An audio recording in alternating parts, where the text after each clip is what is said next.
force acting on a charged particle in the magnetic field. Okay, when a charged particle is placed in the magnetic field and it will move with some velocity, then it will experience a force. But when charge is at rest, then it do not experience any force. Now we want to calculate the force acting on the charged particle when it is move in the magnetic field with some velocity. Okay इसके लिए कुछ assumptions हैं वो हम लोग यहाँ पर late कर लेते हैं. ठीक है, let this line will represent the magnetic field and it is the y axis. This will be the y-axis and along y-axis we have to consider the magnetic field. Now we have to consider the x-axis which is exactly perpendicular to the y-axis. Now this will our x-axis. Okay, along y-axis we have to consider the direction of the magnetic field. Now let the charge particle is moving with a velocity v in the magnetic field at an angle theta with the direction of the magnetic field. Okay, we have to consider a charge particle which is placed at this point. Let it be plus q. Okay, and this y-axis represent the direction of the magnetic field, and this charge particle q move with a velocity v in the magnetic field such that it make an angle theta with the direction of the magnetic field.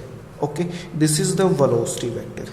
Okay, now resolve the velocity vector into the rectangular components. Okay, now along this axis we get the v cos theta component, and on this direction we have to get the v sin theta component.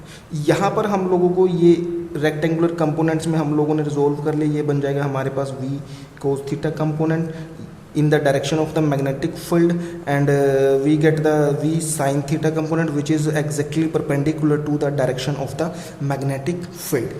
Then this moving charge particle will experience a force in the magnetic field.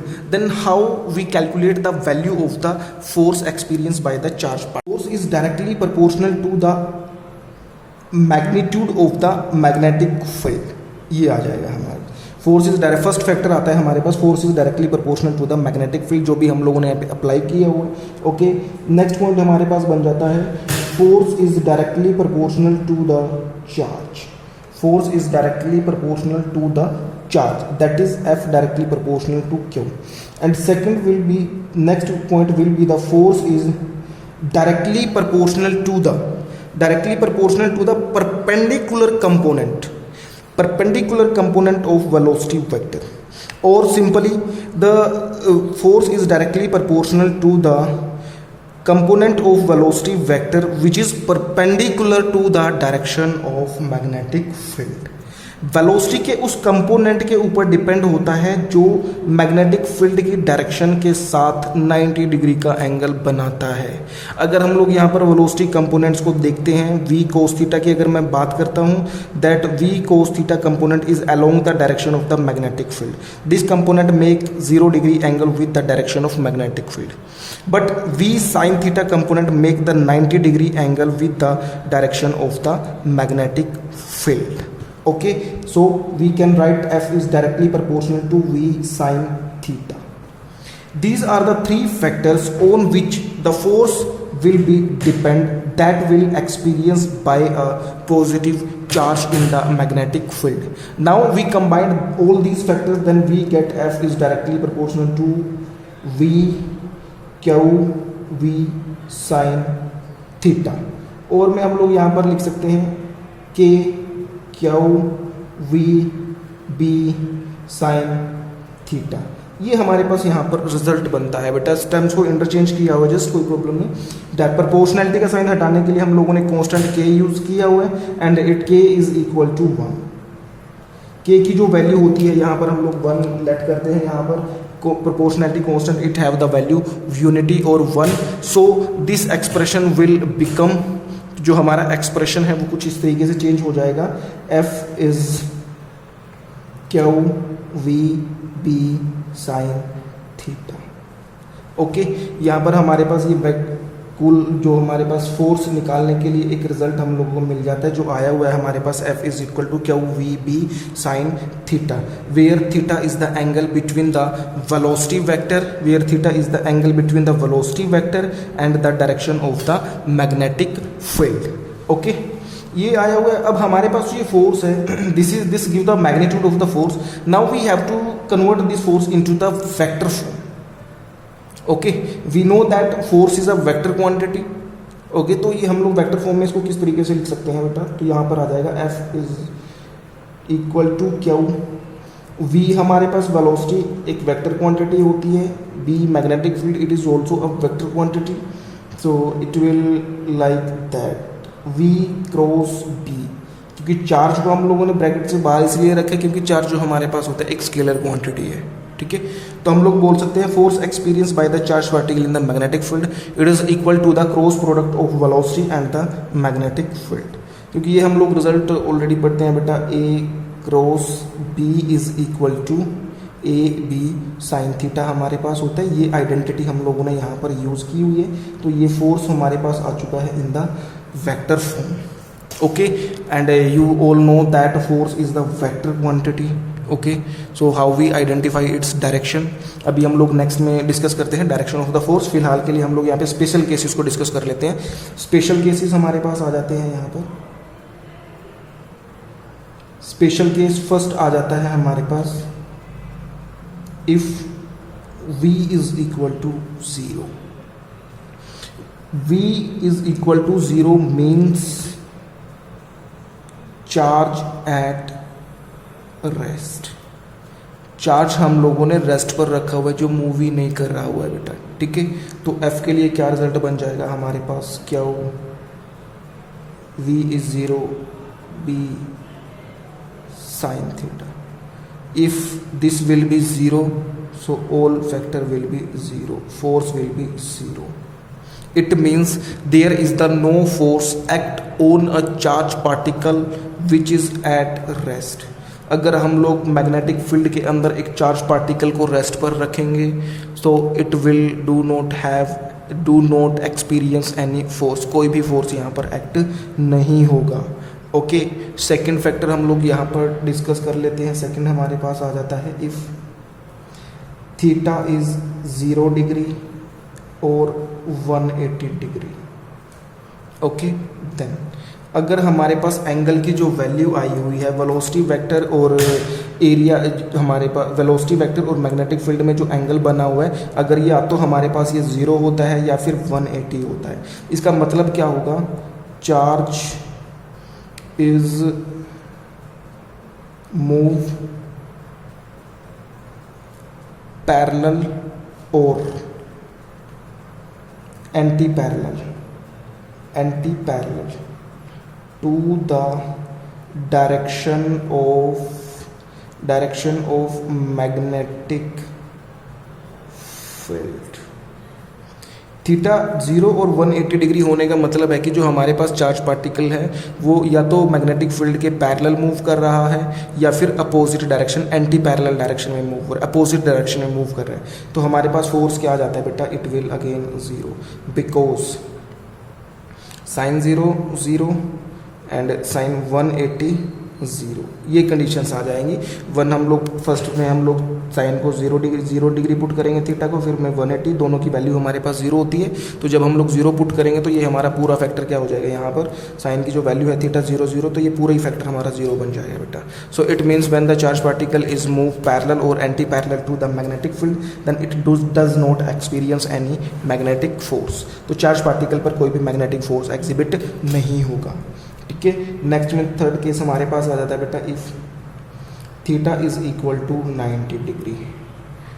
Theta की value अगर 90 degree आ जाती है, हम लोगों को पता है sine 90 is equal to 1, sine 90 is equal to 1। Okay, so f is equal to q v p and it will maximum this force will maximum, because if q is q charge will be constant, velocity of the charge particle let it be constant, v will be magnetic field amount will be fixed, though so sin theta will be maximum. So this force will be the maximum force experienced by a charged particle in the magnetic field. यहाँ पर हमारे पास maximum force की value ये आ जाएगी बेटा, ठीक है। और ये मैक्सिमम कब होगा? When the charge particle move perpendicular, when the charged particle move perpendicular to the direction of the magnetic field. जब चार्ज पार्टिकल मैग्नेटिक फील्ड के परपेंडिकुलर डायरेक्शन में मूव करता है then it experience the maximum force. Now question is that how we identify the direction of the force. How we identify the direction of the force. अब हम लोगों को यहाँ पर फोर्स की डायरेक्शन को फाइंड आउट करना है, ठीक है। तो यहाँ पर हम लोगों को पता है बेटा, जो फोर्स हमारे पास, फोर्स के लिए जो रिजल्ट आया हुआ है, it is the cross product of velocity vector and magnetic field. Velocity vector और मैग्नेटिक फील्ड का क्रॉस प्रोडक्ट आया हुआ है, ओके। और क्रॉस प्रोडक्ट हम लोगों को पता है, क्रॉस प्रोडक्ट जब भी होता है हमारे पास, तो क्रॉस प्रोडक्ट से जो वेक्टर हम लोगों को मिलता है, it is always perpendicular to the plane that will contain the vector a and b. या हम लोग बात करते हैं यहाँ पर, जो ये फोर्स का जो डायरेक्शन होगा हमारे पास, it is perpendicular to the plane which contain the vector V and vector B, okay. That is, अगर हम लोग यहाँ पर बताना चाहते हैं, वेक्टर हमारा जो बी है, it is along y axis and velocity vector v sin theta is along x axis, so the direction of the force is along the z axis. z axis के along हमारे पास यहाँ पर force के लिए बेटा direction आ जाएगी, कुछ इस तरीके से हमारे पास डायरेक्शन बनेगी। तो ये हम लोगों जो मैग्नेटिक फील्ड है, ये फोर्स की जो डायरेक्शन है वो आउटवर्ड आता हुआ हम लोगों को एरो दिखाई देगा। अगर हम लोग यहाँ पे फिगर की हेल्प से बनाना चाहें तो ये कुछ इस तरीके से बन जाएगा बेटा, this will be the z axis. ये हमारे पास z एक्सिस है यहाँ पर, ठीक है। तो ये चीज़ आप लोगों को समझनी है। ये हमारा एक्स एक्सिस है, ये वाई एक्सिस और ये Z axis. Coordinate system always make the 90 degree angle with each other, so the direction of force is along the Z axis, okay. This is according to the direction of the direction of force is also find out with the help of the Fleming left hand rule, okay. Now according to the Fleming left hand rule, if we consider thumb, forefinger and central finger of our left hand such that they are mutually perpendicular to each other, then forefinger give the direction of the magnetic field, central finger give the direction of motion of charge particle, then the thumb give the direction of magnetic field. We want to define the magnetic field in term of the magnetic force, okay.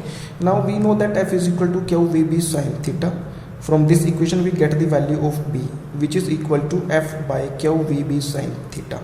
If theta is 90 degree, velocity vector will be unity and charge will be unity. Charge की value भी अगर हमारे पास हम लोग 1 coulomb लेते हैं, then magnetic field B is equal to the force. Thus, the magnetic field at any point may be defined as the force experienced by a unit coulomb charge moving with a unit velocity at 90 degree to the direction of the magnetic field, okay. यहाँ से magnetic field के लिए ये हमारे पास definition आ जाती है। अगर हम लोग यूनिट निकालना चाहें, SI unit of magnetic field, SI unit of magnetic field. Again we know that B is equal to F QV sin theta, okay. Now we write the units. B के लिए जो हमारे पास यूनिट आ जाएगा, it will be Newton. Force के लिए जो unit आएगा हमारे पास, यहाँ पर हम लोग लिख सकते हैं SI unit of B means magnetic field, which is the equal to the unit of the force, which is equal to Newton, and unit of the charge which is Q, and unit of the velocity meter per second, and sin will be 90 degree हम लोग यहाँ पर assume करेंगे। तो result आ जाता है हमारे पास, B के लिए जो रिज़ल्ट बन जाता है ये आ जाएगा हमारे पास न्यूटन और ये हम लोग अगर एडजस्ट कर लेते हैं कूलम पर सेकंड, मैं इसको बना देता हूँ कूलम पर सेकंड। अगर हम लोग इसको इस तरीके से अरेंज कर लेते हैं, कूलम डिवाइड बाय टाइम, और ये आ गया हमारे पास मीटर। तो अगर मैं इसको इस तरीके से रीअरेंज कर लेता हूँ तो मेरे पास आ जाएगा न्यूटन एम्पियर मीटर, ओके। और the unit of the magnetic field is also equal to newton ampere inverse and meter inverse. This is the SI unit of the magnetic field and which is also equal to 1 Tesla. इसको हम लोग 1 Tesla भी बोल सकते हैं, means 1 tesla is equal to 1 newton ampere inverse and metre inverse. This is the SI unit of the magnetic field. Okay, अगर हम लोग यहाँ से डायमेंशनल फार्मूला भी निकाल सकते हैं मैग्नेटिक फील्ड के लिए. जो डायमेंशनल फार्मूला हमारे पास बनेगा तो हम लोग यहाँ पर डायमेंशनल फार्मूला भी लिख सकते हैं. तो यहाँ पर जो हमारे पास डायमेंशनल फार्मूला फोर्स का ही यहाँ पर यूज़ कर लेता हूँ. फोर्स के लिए जो फार्मूला होता है ये हमारा बन जाएगा, फोर्स के लिए आ जाएगा मास V1 L2. This is the dimensional formula for force. Now we have to write the dimensional formula for charge. Charge के लिए हमारे पास आ जाएगा I1 T1 और वेलोसिटी के लिए हमारे पास होता है L1 T-1. इन सभी वैल्यूज़ को हम लोगों को सोल्व कर लेना है.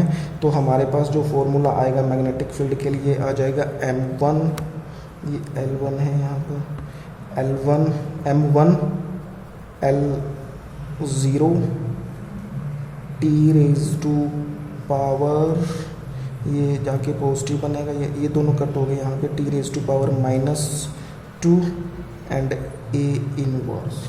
ये हमारे पास यहाँ पर मैग्नेटिक फील्ड के लिए डायमेंशनल फार्मूला आ जाता है. इस तरीके से हम लोग सॉल्व करेंगे. ओके, ये आ जाएगा.